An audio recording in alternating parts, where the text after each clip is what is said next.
Bonjour à tous, bonjour professeur Doré. Ça va être Bonjour. très intéressant avec vous d'éclairer l'interview présidentielle d'hier. Vous êtes chef du service de néphrologie à la Pitié-Salpêtrière. Vous êtes partisan, vous l'avez souvent dit sur LCI, d'un confinement strict, de la stratégie zéro Covid. Un président, hier, professeur Doré, très déterminé, très précis, on va le prendre dans le détail d'ailleurs avec vous, et qui a tranché sur la ligne. La ligne, professeur Doré, c'est pour le président « Vivons avec le virus ». La phrase, plus précisément qu'on peut vous soumettre, c'est que il faut, voilà, cette stratégie de vivre avec le virus, je l'assume, y compris face à un haut niveau d'incidence. Au diable les courbes, vous a dit hier le président. Message reçu ? Message reçu, oui. Message accepté, non. En fait, on se retrouve dans une situation qui est terrible parce qu'entre deux mots, MAUX, il fallait choisir. Le premier, c'est celui de l'épidémie, qui n'est pas du tout contrôlé. Hein. Et puis le deuxième, c'est 8 mois de restrictions et les Français n'en peuvent plus. Et donc, on est à un tournant. On n'a pas encore l'efficacité de la vaccination. Ça va prendre encore des semaines, des semaines. Donc un choix a été fait, qui n'est pas un choix sanitaire, qui est un choix qui est d'une autre nature, et qui oblige à dire vivre avec le virus, mais on ne peut pas vivre avec le virus, car lui, il n'a pas l'intention de vivre avec nous. Mais les Français veulent vivre avec le virus. Ça, vous l'avez dit vous-même. D'ailleurs, on a un chiffre ce matin sur la date de levée des restrictions de déplacement pour le 3 mai. 88% des Français y sont favorables. Les Français n'en peuvent plus, vous l'avez dit vous-même. Absolument, mais c'est normal, moi aussi, en tant que citoyen. Oui. Je n'en peux plus, ça fait 8 mois que ça dure. Et vous avez vu que dans le même temps, dans le même sondage, les 3/4 des Français pensent qu'il va y avoir un 4e confinement.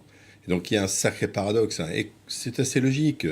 Plus personne ne peut supporter ces mesures qui durent depuis novembre. C'est pour ça que depuis toujours, moi j'ai plaidé pour un confinement dur, mais court. 2 mois, pas 8 mois. On ne peut pas tenir un pays comme ça pendant 1 an avec des restrictions. On en a encore pour 3 à 4 mois avant d'avoir l'unité collective. Et donc, bien entendu que les Français veulent être déconfinés. Moi aussi, je veux être déconfiné. Mais on comprend pas très bien comment on combine ce que vous dites, c'est-à-dire l'incapacité peut-être ou l'impossibilité pour l'hôpital d'absorber éventuellement une 4e vague, parce que c'est peut-être ça que vous allez nous dire. On ne va pas pouvoir supporter une nouvelle vague à l'hôpital. C'est très clair. Et puis, cette envie des Français, ce besoin, plus qu'une envie, de vivre. On reste là sur cette espèce de schizophrénie ? C'est complètement schizophrène. D'abord, je voudrais également vous dire quand même que quand on prend des décisions, parce que moi je n'en prends pas, hein, je fais que commenter, on prend des décisions qui n'ont pas à être populaires ou impopulaires. On prend des décisions pour l'intérêt du pays et pour l'intérêt sanitaire en l'occurrence. Et donc un sondage nous dise qu'il y ait 90% des Français qui vont être déconfinés, c'est pas ça qui devrait normalement déterminer les décisions du pays. Eh bien, c'est l'intérêt du pays, c'est l'intérêt sanitaire du pays. Non, donc dans on va les mains, vivre. Il n'y a pas que la gestion sanitaire, ce sont les mots d'Emmanuel Macron. Mais absolument. J'ai bien entendu. C'est bien un choix qui est maintenant simple.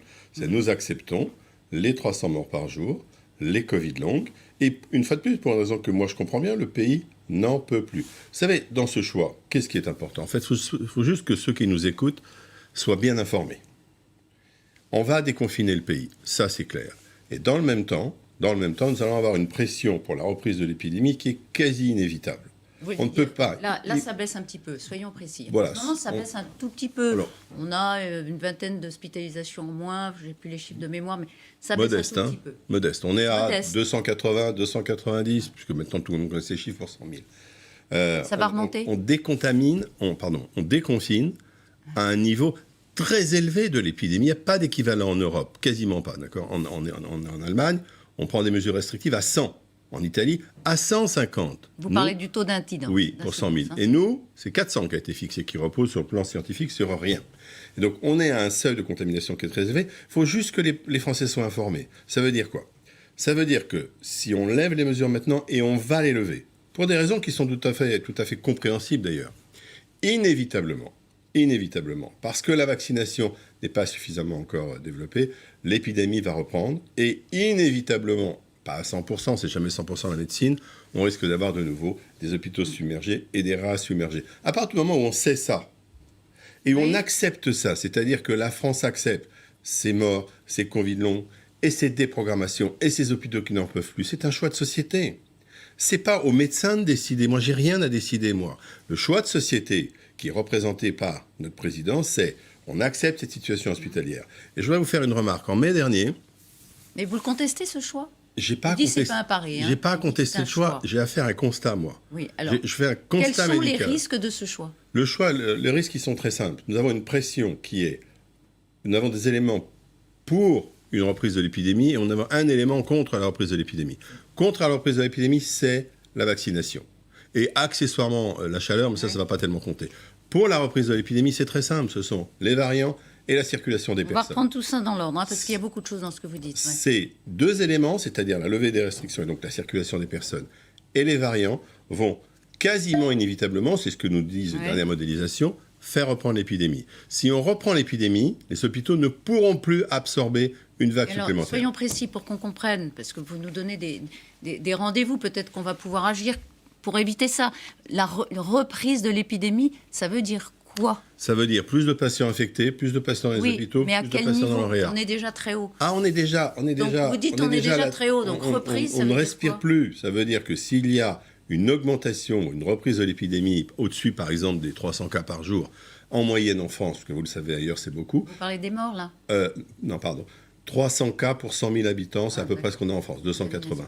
Si on monte encore au-dessus de ça, si on reprend l'épidémie comme on l'a eu en octobre dernier ou en novembre dernier avec 50 000 cas par jour, inévitablement, les réa vont déborder, les hôpitaux vont déborder. Alors, le bouchon va sauter progressivement, si je puis dire, on y va mollo, puisque à partir de lundi, ce qu'on ouvre, c'est les frontières, si je puis dire, régionales, on va pouvoir circuler, et puis les lycées et les collèges vont fonctionner à partir de la 4e en demi-jauge. Ça, est-ce que c'est de nature, bon, on reste sur ce statu quo jusqu'au 19 mai, est-ce que ça, ne serait-ce que ça, c'est de nature à arrêter la légère baisse? Oui, bien sûr. Oui, Oui. Rien que ça? Plus c'est progressif, oui, parce que on n'est pas. Ce qu'il faut bien que tout le monde comprenne, c'est qu'on n'est pas du tout dans la situation précédente de mai dernier, par exemple. En mai dernier, il n'y avait plus rien. Il y avait 1000 contaminations par jour. Vous parlez du 11 mai dernier. Quand Oui, on a en mai de l'année dernière. Oui. On est à 30 000. On n'a plus de marge. Les réas s'étaient vidés, les hôpitaux s'étaient vidés. On n'a pas de marge. Donc, Donc de toute façon, ça va reprendre alors. Ma conviction, c'est que ça va reprendre, oui. Est-ce que, alors, je vous pose toutes les questions parce qu'on essaie de s'en sortir. 500 000 records de vaccination hier. 540 000, c'est un record. Est-ce que si on tenait ce rythme-là, de 500 000 par jour, c'est pas gagné, hein, c'est le record, ça s'est jamais produit encore. On pourrait juguler ce que vous dites. Alors, probablement pas. C'est-à-dire que la modélisation, Non, elle a été faite par l'Institut Pasteur. Ouais. À 350 000, qui est notre rythme habituel, Ouais. le risque de reprise est franchement important. À 500 000, il est moins important. Donc, bien entendu qu'il faut accélérer la vaccination. Mais nous ne sommes pas encore dans les conditions pour avoir l'immunité collective. Il nous faut encore 2 à 3 mois. On a les exemples. Regardez l'exemple chilien. À 30% de vaccination, ils ont explosé leur épidémie. Et partout ailleurs où on a fait... Et d'ailleurs, ils ont été obligés de refaire un confinement extrêmement strict. Ce qui marche bien, on le sait, c'est confinement strict plus vaccination. Une nouvelle fois, on fait un choix. On a fait un choix. Il faut l'assumer et que les Français soient informés. Le déconfinement à la réouverture, après 8 mois, il a été semblé nécessaire parce qu'on n'en peut plus, je le comprends. Mais il faut juste savoir que ça n'est pas un choix sanitaire et qu'au passage, on demande aux hôpitaux de faire ce qu'ils peuvent, de pousser les murs, d'accueillir les patients pour tenir pendant 3 mois. Voilà le choix qui est fait. Alors, dans tout ce qu'a annoncé Emmanuel Macron, il a précisé ce que vous disiez tout à l'heure, c'est-à-dire qu'il y a des freins. Il y a quand même des freins qui permettent de stopper. Et dans ces freins, il y a le taux d'incidence de 400 pour 100 000 habitants. 400 pour 100 000 habitants, combinés à des services de réanimation saturés, par exemple. Certains le sont déjà. 400 sur 100 000 habitants, vous dites, on ne sait pas d'où ça sort. Oui, ça sort sur le plan scientifique et médical de nulle part. C'est sorti un jour, il y a quelques semaines. C'est le président qui s'est dit, tiens, je vais mettre ça à 400, parce que comme ça va me permettre de rouvrir le pays. C'est pas à moi qu'il faut poser la question. Non, mais moi, si je vous la pose quand même. Parce que... mais le problème, c'est que j'ai beau chercher, je ne vous donnerai pas une réponse, parce que ça ne sort de nulle part. Je vous rappelle que, Mme Artichoul, il y a quelques mois de ça, en novembre, vous savez combien c'était les taux acceptables? C'était 50. Oui. 50, c'était l'alerte. Et vous savez ce que c'était que 250? C'était la France écarlate. Et on nous donne 400. Donc on sait que c'est pas... Une nouvelle fois, c'est pas un choix sanitaire. C'est pas un choix sanitaire. Ce matin. C'est un choix, je suis inquiet. Inquiet. Pas en colère. Contre qui serais-je en colère? Je suis inquiet. C'est pas des décisions faciles qu'ils ont à prendre. Je ne voudrais pas être à la place de notre président de la République. Et donc, je suis inquiet surtout pour ce qui va se passer sur le plan médical. Et pour vous le comparer, en Allemagne, la limite c'est 100, en Italie c'est 150. Pourquoi on a pris 400 ? Sur le plan sanitaire, je ne le sais pas parce qu'il n'existe pas, mais le problème c'est qu'on n'avait pas le choix. Parce que si vous prenez moins, si vous prenez 100 par exemple comme en Allemagne, eh bien vous déconfinez pas le pays. Si vous prenez 150 comme en Italie, vous laissez tout fermer. Et même à 250, vous laissez tout fermer. Donc on a pris un seuil qui permet d'ouvrir une partie du pays. Alors, le 19 mai, on va aller dans les terrasses, on va aller dans les musées, dans les cinémas avec des jauges. On va le faire, on a très envie de le faire. Oui. Est-ce que vous nous dites, professeur, de toute façon, l'épidémie va reprendre, donc de toute façon, à un moment, il faudra à nouveau dire stop? Alors je le crains, mais je voudrais dire autre chose. Non, mais qu'on se prépare, parce qu'on va tous aller en terrasse. Je le crains, oui, je le crains.